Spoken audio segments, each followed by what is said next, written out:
Question number 8. Why is blood required? God requires a sacrifice to show your faithfulness and repentance. But why? Why does your God require this? What's its motives? Why does it care? Why does it need this rather than some other thing? You're telling us this is the way it is, but not the motivation of God. So that's kind of the whole point of the question. Whatever. Blood was required since death came to man through sin. Life is needed to restore life. Yeah, okay, but why is it that way? I mean, just like you're telling us, that's... But we see this all throughout the Old Testament, from the time of Moses to the prophets. We see the first sacrifice with Cain and Abel. God appreciated the sacrifice that Abel had over his brother's sacrifice. Yeah, but you said life is required for life, and plants are alive, and Cain offered, like, plants? Like, his crop from his farming? Those were alive. He offered that as a sacrifice. Why did that not count? It's life. Oh, because the animals, they have blood in them? So that makes the difference? I wish you would tell us why that's different. You're not gonna tell us, though. Okay. Abel showed his commitment to God and his want for him. True atonement shows faithfulness. God could just forgive us, but he will just be forgiving people who truly did not want to be forgiven, or people who would still be living in sin. Ah, yes. True atonement shows faithfulness, whereas false atonement doesn't. God's all about equivocation. So God could just forgive us, but then he would forgive people that didn't really want to be forgiven, and or people that just want to keep living in sin. So don't forgive those people then.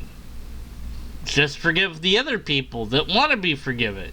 Like, you know who wants to be forgiven, right? Like, you don't not know that. Like, you know who feels bad about doing the thing, so just forgive them. So why is it that you're requiring the blood sacrifice again? Oh, right, you're not answering that question. Okay. Christianity is the one religion where God comes to man to be the atoning sacrifice for the sins of mankind. Is it, though? I mean, how can you really say that? I mean, there's other religions where people, animals, whatever, are offered as sacrifices.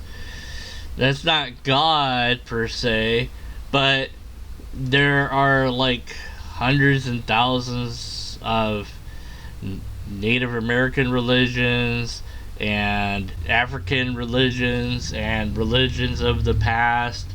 So how could you hope to say that this is the only one that does that? Abraham was willing to sacrifice his son Isaac to God. So God, in his grace, he provided the atoning sacrifice for Abraham. Yeah, God really jerked Abraham around there. He's like, go sacrifice your son. Never mind, just kidding, I was just testing you.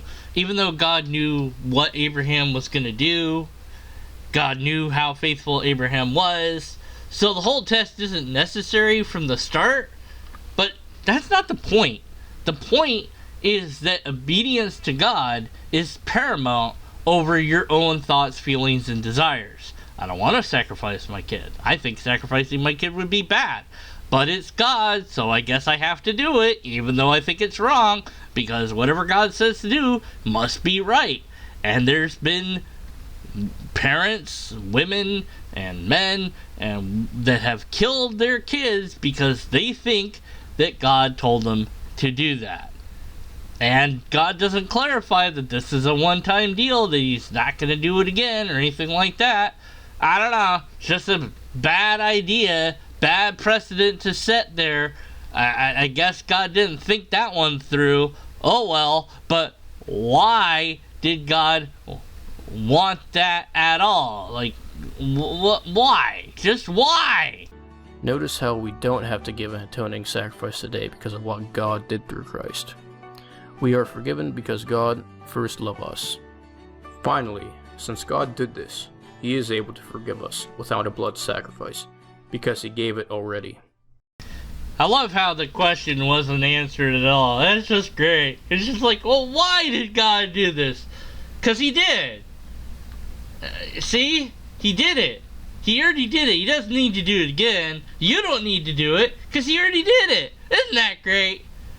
No, it's not. Why? Why did he need that? Like, yes, I have to sacrifice. I have to sacrifice myself to myself so I can forgive them for things that I set up for myself in my own self thing that I created, knowing that it would be this way, and only the people that believe in this will get the actual reward. Not everybody, just those that believe that that's true, and I'm not going to leave any empirical or testable evidence behind. I'm just going to leave it up to flawed humans to write it down and change the story over time and then have to retranslate it into other languages because that seems like a good idea. Anyways, we don't know why. And so we have yet another question that JMD doesn't really give an answer to. Yay! I look forward to the next time when I'm sure that we'll not get an answer to the question. Whee! An awfully